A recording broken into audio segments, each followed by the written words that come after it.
Stand by for broadcast. You're listening to InsideAIR, a behind-the-wire view of the Royal Air Force, its people, technology and operations.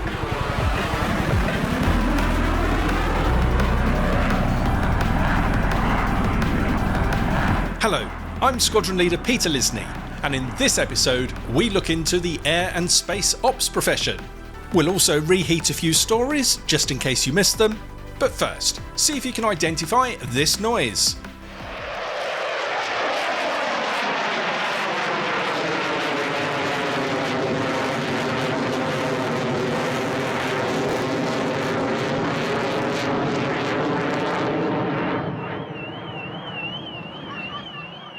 Find out if you're right at the end of this episode.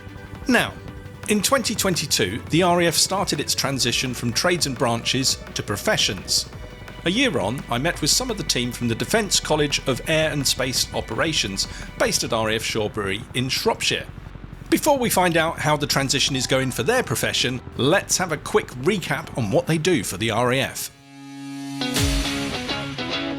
There are so many subspecialisations in air ops systems and air ops control that it can become quite confusing. To tie that all into a scenario, if you can imagine 4 Typhoons getting airborne from RAF Coningsby to go and work in the North Sea, from start to finish they're supported by all aspects of the air ops systems and control. So from the start, even before the aircrew brief, the fire service are on standby, ready to support if necessary. As the aircrew then go to brief, flight ops personnel are there to provide key essential flight information. Before the aircrew walk out onto the jet to step into their Typhoon, in their pockets they've got air cartographer documents, air charts, flight safety data. They jump into their Typhoons and then air traffic control step in, get those aircraft taxiing and safely into the air. As those radar contacts become visible then, identification officers will spot those aircraft, identify them and notify other aircraft they're going to work with and key players. As air traffic control then transit those Typhoons to the edge of their training area, they're handed over safely to weapons controllers from the Air Ops Control Branch, and they can help them conduct safe and effective high energy manoeuvres. So from start to finish you can see how all the trades work together, and that's why it's important we train together and we understand each other's terminology. Thank you, Flight Lieutenant Ash. Now, let's meet the team. I'm Wing Commander Mark. I am Officer Commanding of the Defence College of Air and Space Operations. A bit about my background: I'm an air traffic controller by trade, spending a significant proportion of my time working within the terminal air traffic environment and some time spent on tactical air traffic control as well. After my time doing sort of core air traffic work, I worked as an air staff officer with the Army. I've also worked in defence engagement as the defence advisor for the Kurdistan region of Iraq. Spot of time in air capability, doing Programme Marshal, and that is my journey to command here at the KZO. Okay, thank you. Warrant Officer Gemma. Hi, I'm Warrant Officer Gemma. I'm the Squadron Warrant Officer on the Air Traffic Control Training Squadron at KZO. So I'm responsible for training the Phase 2 Joint Air Traffic Controllers course trainees, how to be air traffic controllers, and I look after the discipline and welfare on the Air Traffic Control Training Squadron. Lovely. Hi, good afternoon. I'm Flight Lieutenant Ash. I'm Officer Commanding Surveillance Training Flight here at the KZO, teaching future identification officers. An identification officer myself. I've been in 20 years, 16 as non-commissioned and 4 as an officer, and in that time I've operated on the ground and in the air on the E3D Sentry. Good afternoon, I'm Corporal Will. I'm a defence trainer at Air and Space Operations Training Squadron at RAF Shawbury. I've been in 14 years, 2 tours at Air Traffic Control. I've also done 24 Squadron at Bryce Norton, promoted to RAF Unit Swanwick, and I've done a specialist recruitment tour before arriving at Shawbury. Okay, so we've got a good mix of people here from this world. One thing I will say, and I'm sure some of the audience will agree with me, is that the names keep on changing with the trades, branches and now profession, and I'm hoping, sir, you might just be able to explain what has been going on for the last 20 years and why are things changing now? Well, I'm not surprised that from outside of the sort of core of our various branches and trades, people don't necessarily understand what the 3-letter abbreviations are for our jobs, because frankly I think within the trade and branches we've struggled at times to keep pace. my particular branch has been air traffic control. It has become air traffic management, and we're now back as air traffic controllers again. Fighter controllers have been known as fighter controllers or airspace battle managers, weapons controllers, surveillance, and IDO officers. So there's a huge number of sort of sub-branches used there. And again, on the sort of trade group 7, trade group 9, trade group 4 side of the house, we've gone from flight ops assistants and flight ops managers and air defence specialists to now air and space operations specialists and flight ops officers. So there's a huge number of branches there. And I think, Flight Attendant Ash, your personal experience, you've been doing the same job for how many years? 20 years. And how many different titles have you had? I've been an aerospace systems operator, aerospace battle manager, and now I'm in the air ops systems profession, so quite a change. Okay, so at the end of this, I'm hoping that we will understand why it is important that your labels have changed, and what is the driver behind that. So we've got this movement to head towards professions from trades and branches, and that's part of the driver with the change of terminology. What do you think has been the impact of this transition to professions on the training system, because you're trainers here? Yeah, so the profession is kind of distilling a lot of the direction of travel that we've had as almost two separate branches going forward, the sort of ABM side and the air traffic side and flight ops. We've been merging as a branch or a number of branches and trades for several years now, and I think professions is really sort of distilling that activity going forward. We see our profession basically broken into two. We've got air ops control, which has air traffic controllers in it and weapons controllers, so fighter controllers of old. Within that control air ops and air and space ops control section. And then we've got air and space operations systems, which is where our surveillance, our IDO team live. Air ops, which is our traditional flight ops space and air traffic control operations space. We've got the firefighters, we've got space, air cartographers and meteorology in there as well. So, Go on, I'm just going to rewind a second. Did you just say firefighters? Yes, indeed, yeah. Right. Why are the firefighters found their home here? So it's interesting. I think in the start of the profession's journey, what was clear, and actually one of your other podcasts talks about this in great detail, is about the fact that they wouldn't get professions right first time.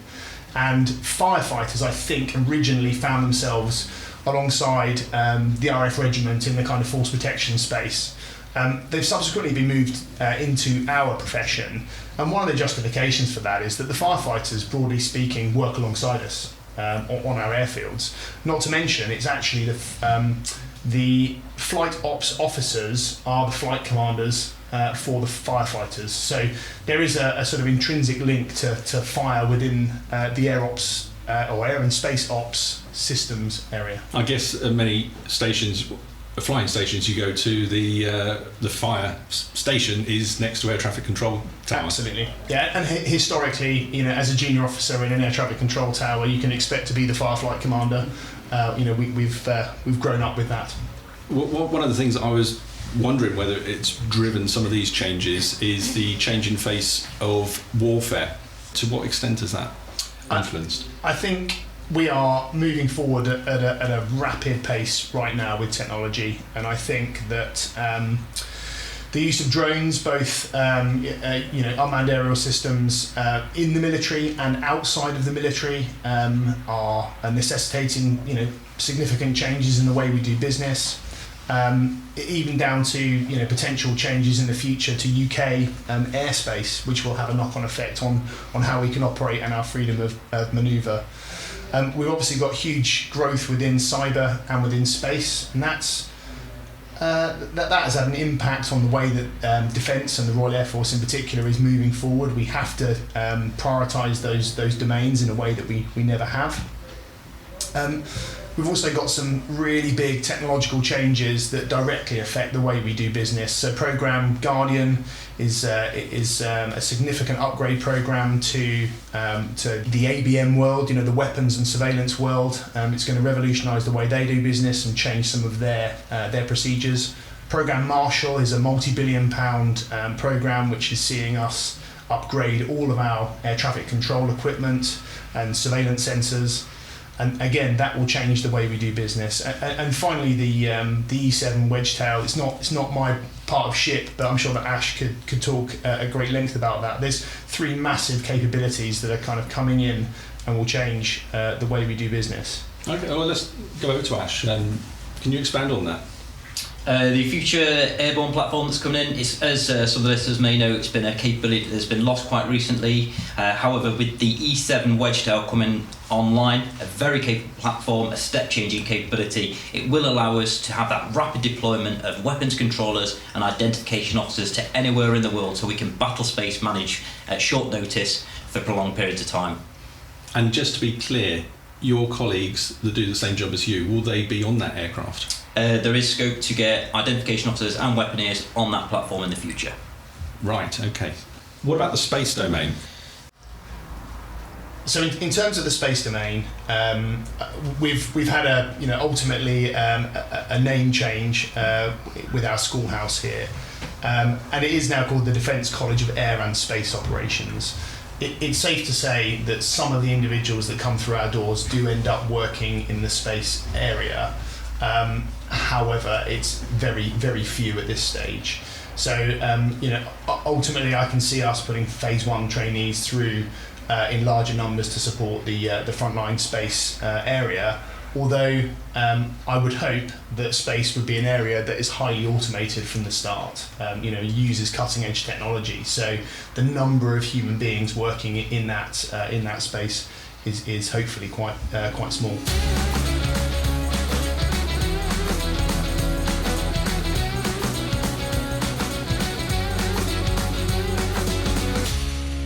Can I come to you, Warrant Officer Gemma? This is a Phase 2 training establishment, Yep. and you look after trainees that come through. Can you tell me about their recruitment experience and understanding what they're getting into? Are you meeting their expectations? I'd like to think we were at least meeting and hopefully exceeding their expectations. I think the biggest surprise for the trainees when they get to, particularly my part of the school on the JATC, is Sorry, what's that? The Joint Air Traffic Control course. Okay. I think it's the pace of learning, really, and it is a complicated job. Not everybody can be an air traffic controller, so I think sometimes it's a little bit of a shock to the system, but they do get loads of support to get them through and to meet the training objectives that we need them to meet. Hopefully, as they're going through the recruitment process, I know they go on station visits and they come and do a realistic job preview visits at Decazo, which allows them to have a look before they've even finished that recruiting process at the sort of training that they'll be getting when they get to Decazo. So I'd like to think that by the time they get here, it's not a great surprise. What attracts people to work in this field? So I've been controlling for 15 years now, and I still think it's the best job in the world, because when you are controlling, there's no other feeling like it, where you can have 10 to 15 minutes where you're having to use all of the tricks that you've got in your toolbox to keep all those aircraft safe. There could be emergencies, there could be bad weather, aircraft need to get down, short fuel, things like that. And that's where your controlling skill and that sort of, the training that you've been given on the JATC will allow you to keep all of those aircraft safe. And I think that is really what should attract people to the job, because it's the best job in the world for me. That's why I still do it. That's good. Corporal Will, what do you think of the job? Because you're on the other side, the other half of the profession. Yeah, I've thoroughly enjoyed my time doing it. Like I said, 24 Squadron, I was scheduling. Swanwick, I was looking after danger areas, working alongside controllers very closely. All of a sudden, 14 months later, I went into recruitment, something which I've never even thought of doing. And then 2 years after that, I'm all of a sudden a defence trainer.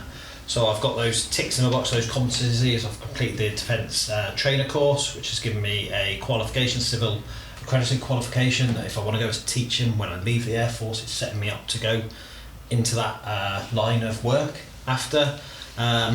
Again, with qualifications out there, you've got the operational capability development degree we can do. There's the level 5 air traffic control apprenticeship, which has currently just been about 2 months, I want to say they've been doing that for, which is equivalent to NATS controllers are getting that qualification as well. And again, the level 3 IT diploma, which the Air and Space Operations Specialists are signing up for. They sign up originally when they're at Shawbury, and then they complete 80% of it whilst they're here, and then they do 3 weeks when they go up to Bournemouth to complete the course from there. So from your experience of working here in the training environment, what do you think your trainees could do to better prepare themselves to come here? Better prepare themselves? Probably a bit more research. A lot of them do turn up thinking they're going to be air traffic controllers. I'm not going to lie, they automatically turn up. I've even had one who's told me I'm on the wrong course, I should be on the JATC. I'm like, no, you're definitely on the right course. But again, as we're seeing with these guys, a lot of these guys after are eventually becoming controllers, and that is probably due to the fact that we're getting them visits whilst they're here. They're coming and having a look at the training on the JATC, getting visits over to the air traffic control tower, coming and look at the IDO side. We're giving them that experience, which is then allowing them to go, well, actually, I don't just want to be an ASOS moving forward, I want to go sit the CBAT, go down the NCC route, whether they want a commission. God, that's a lot of acronyms there. Computer-based aptitude testing. Okay, so what you're telling me is that there is manoeuvrability. Yes. Now, and coming back to you, so this has got to be something to do with the profession and bringing this all under one roof. Would that be the case? Yes, it is. I think the profession, as I said earlier, is essentially bolting into what was already happening, which is the merger of our branches and trades anyway. But the principles of that profession or of the professions programme are wider reaching than just slamming branches and trades together. The codification of qualifications is really important to enable the civilian market when you come to leave, to understand what it is you've been doing in the military. Now, probably quite easy for Gemma and I, because a civilian employer will understand immediately what an air traffic controller does, or at least they'll have an idea. Whereas, Ash and Will, what they've been up to, some of those jobs are so diverse and so specialist that the civilian market would have no idea what they've been doing. So the professions will capture that in the first instance. But what we've done here at Shawbury is initially we had the Central Air Traffic Control School, and then we had the School of Air Ops Control, and actually it was the 1st of April 21. The School of Aerospace Battle Management came down here, and we merged the School of Aerospace Battle Management and the School of Air Ops Control together to become the Defence College. So when you look across the profession, stand fast fire training, which doesn't take place here, cartographer training, which is again a really specialist area within the profession, and again stand fast the meteorological stuff, because that's Met Office bread and butter. We are the unit that has all of the profession at it, apart from those elements. So it is it's a really good sort of melting pot of our entire profession, which allows us to bounce elements of our training off each other. The courses, the course staff all talk to each other, and there's best practice, good practice delivered on each course, and we're doing the best we can here to learn from each other, which I think has been a real step change. Are there any other benefits of moving to a profession, bringing this all under one roof? I think there are a number, and probably useful to go back to discussing a little bit about the future operating environment and where we're going to be expected to be employed, because that's the key. We essentially are a delivery agent here. We deliver what the big Air Force wants out of our front gate. So therefore the Air Force needs to understand how it's going to be employed going forward. And I think really we can't delude ourselves that we're in the Royal Air Force of the 1980s, 1970s, 80s, where we had a huge combat mass, lots of individuals floating around in massive trade groups to support either operations from home base in the UK from our P jobs or in a sort of expeditionary way. We don't have that mass anymore, so we've got to be more flexible, which does mean we've got to train our people in a different way and enable two things ultimately. I think enable the service need to be achieved. So if we require more air traffickers and less weapons controllers, we could train more air traffickers or vice versa. And the other thing is, it's really important that we retain those highly skilled people that we've trained. And personal choice is quite important, I think, today. And in a way, again, perhaps it wasn't in the past. And I think there does become a point where individuals may want to do something different. And the profession model allows them to do that, providing they've got the aptitude and the skills to cross over. But it does always have to come back to service need. Without the service need, it would be a pointless exercise. We'd be overtraining individuals to do a job that we don't need them to do. So I think we've got to be realistic about the profession. It provides us with opportunity, but it's within the constraints of the need of the service.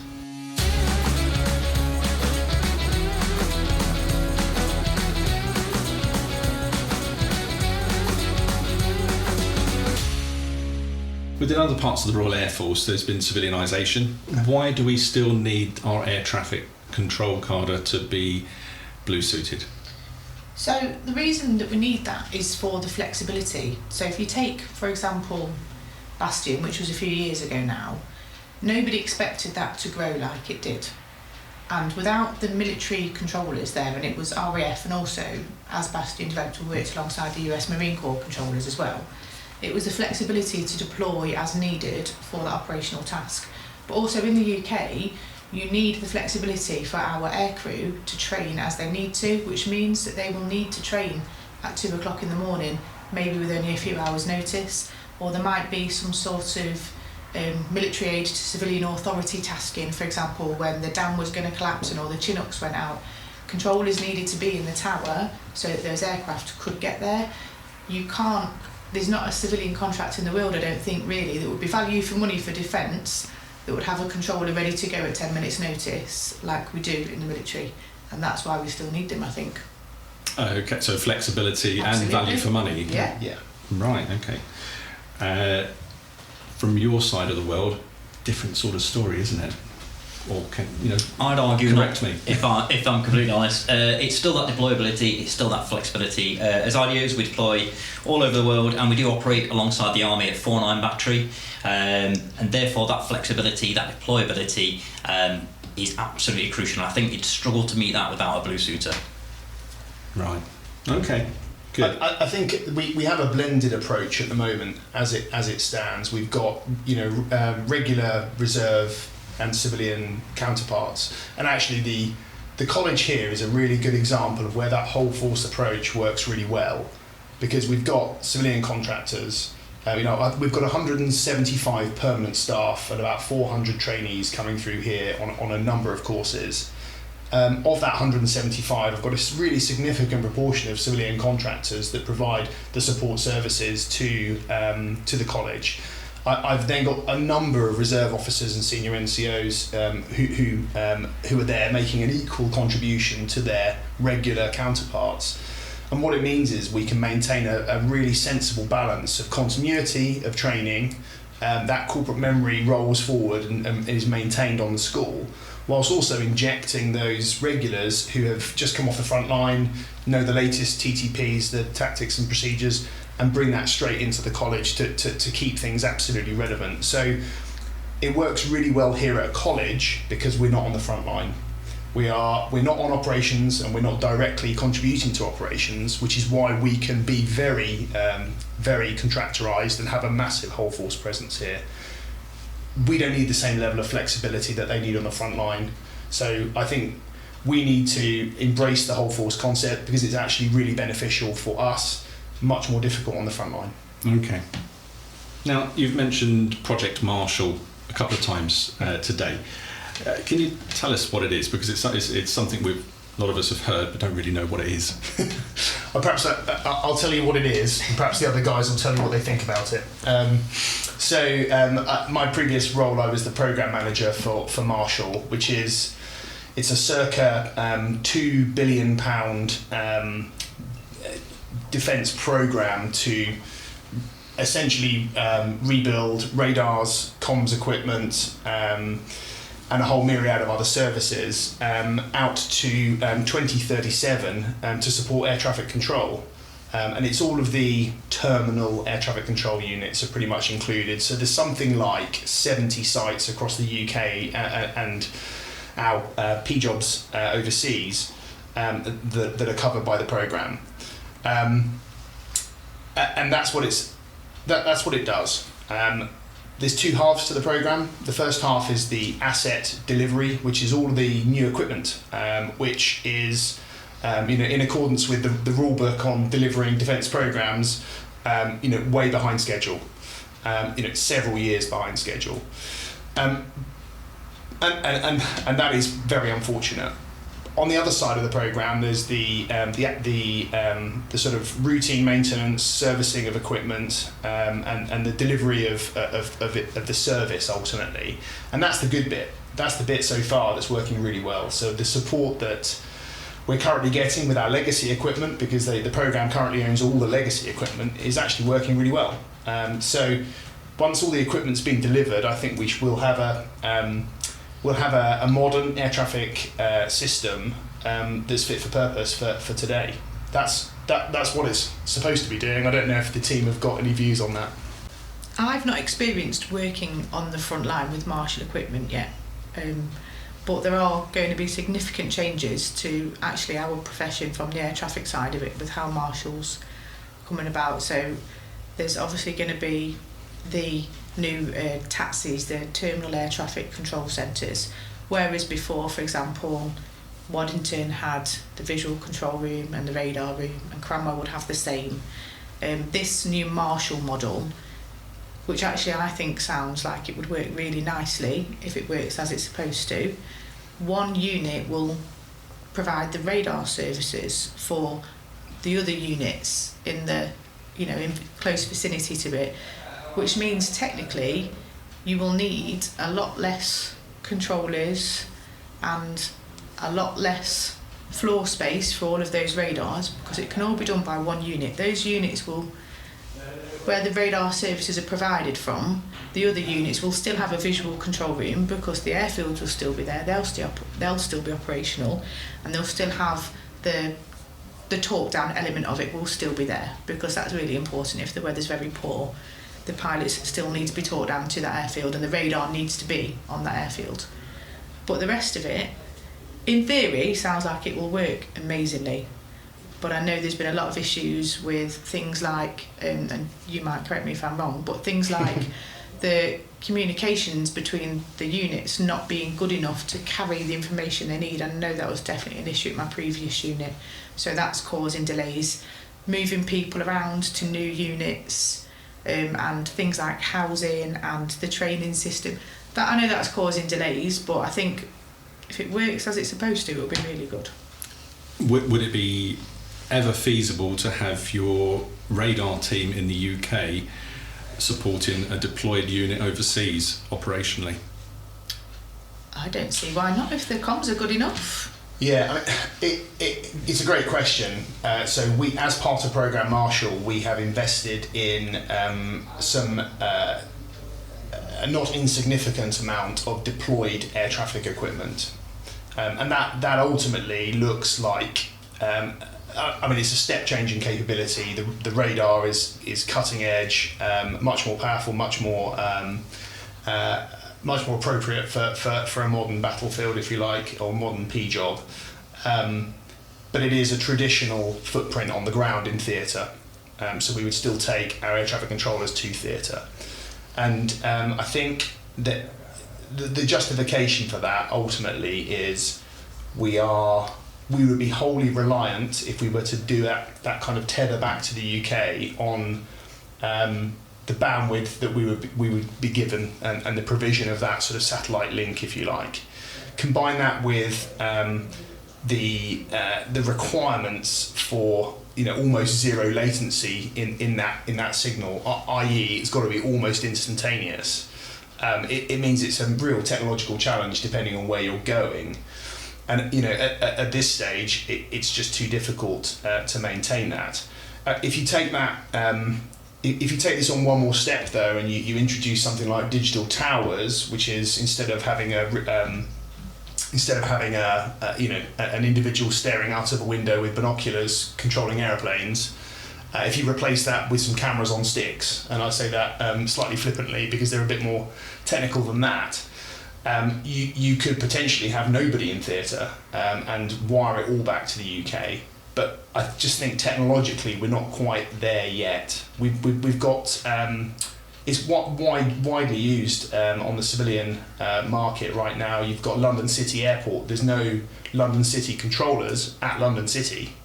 They're all down the road. So it can be done in the civilian world because it's very simple at the moment. It's one aircraft in, one aircraft out, or sort of time controlled. The work we do is just a bit more dynamic and requires a bit more technology. Okay, so there's a future there. It's a possibility. The ideas are there. The technology is just needing to catch up a little bit with the aspiration. At Flight Attendant Ash, with air traffic control, can't be remotely managed necessarily. But what about the aerospace battle management?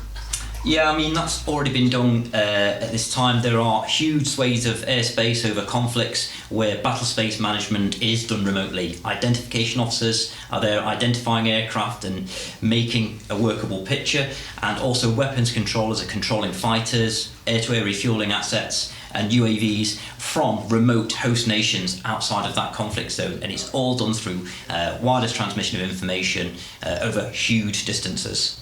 So we've actually been doing that for a number of years. Yeah, that's been going on for a good, at least 2 decades.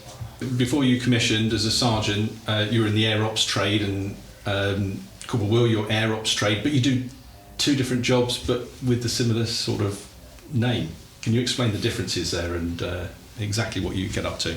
So you've got the aerospace operations specialist, you've got the IDO side, so specialists who will assist the IDO officers. Just remind us what IDO is again? Identification officer. Right.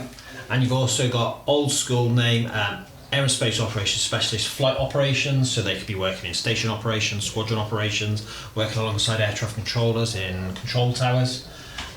For myself now, once hopefully if I ever get promoted to sergeant, the profession has become a lot more open to me, so I can go down the IDO route, complete the course here at RAF Shawbury, go to Bulmer 49 Battery as an IDO sergeant, and then potentially commission without having to sit the CBAT, so again the computer-based aptitude testing, and then go in as a commissioned IDO. Okay. Same as Flight Attendant Ash. So a lot more mobility within the profession now. Yes, massively. It's opened up a lot more. Will, coming back to you, what does the training look like here in terms of modules? So when I first arrived at Shawbury 2 years ago, it was I want to say about 10-week package, and they had to complete basic theory, 2 exams. They'd complete a ops sim, a flight planning sim, a switchboard sim, and a VCR sim. 12 months ago, we changed to modularisation, so you've got Mod 1, which is air awareness, Mod 2, which is air traffic control, Mod 3 is your operations, and Mod 4 is air defence. So essentially now the trainees who come through will all complete Mod 1, and then they'll get chosen which mod they're going to depending on where they're getting posted to. And does that mean that they will come back here for further training down in later on in their careers? So we've recently had our first gent who had passed the ASC course, which is the Air and Space Specialist course of old, and he was posted to Artillery Ops, and he's just been back and completed Module 3 for the operations. The rigours of the front line, the demands of the front line is such that we've got to be really flexible going forward. The profession should allow some of that mobility, jumping to where the service needs us to operate. But I think really key here at Decaiso is that we need to make sure we deliver exactly the right training to our people at exactly the right time that they need it.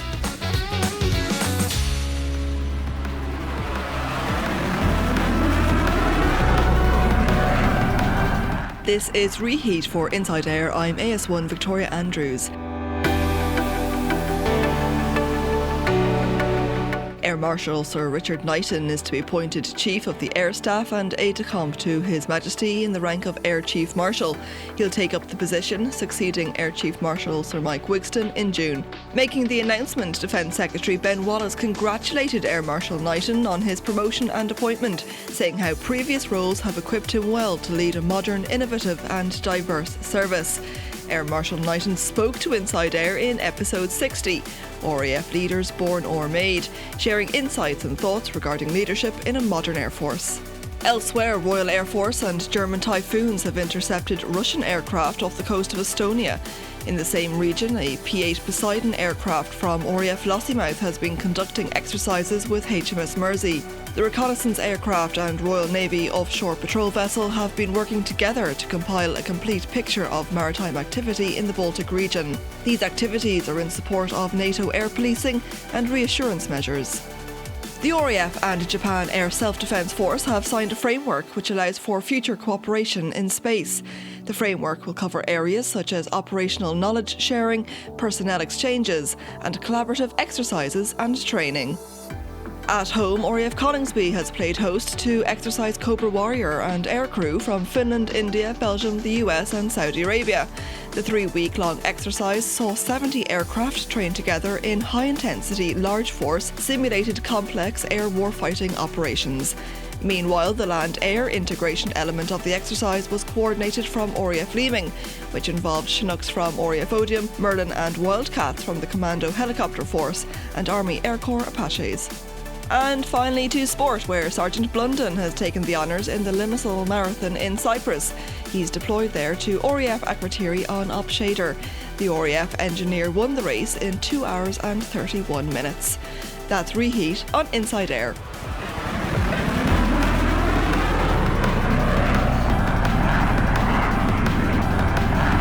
I'm AS1 Simon Ross with this episode's Name That Noise.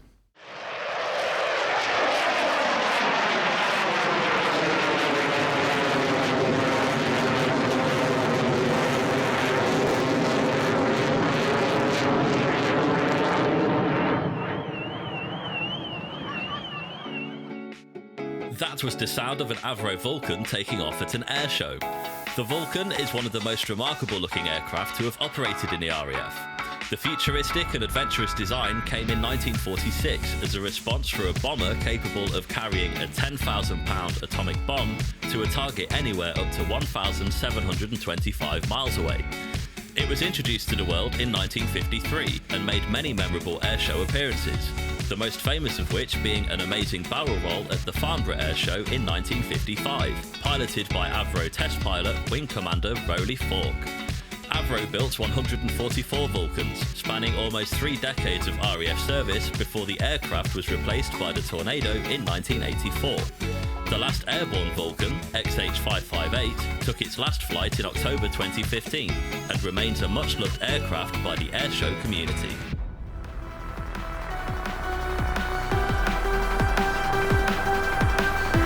That's all for this episode of Inside Air. Please give us a review and subscribe on your favourite podcast app, and join us again soon. You've been listening to Inside Air, a behind-the-wire view of the Royal Air Force, its people, technology and operations. If you're serving in the RAF and have a story for us, please speak to your unit media and communications officer. Inside Air is written and produced for the Royal Air Force by RAF Media Reserves.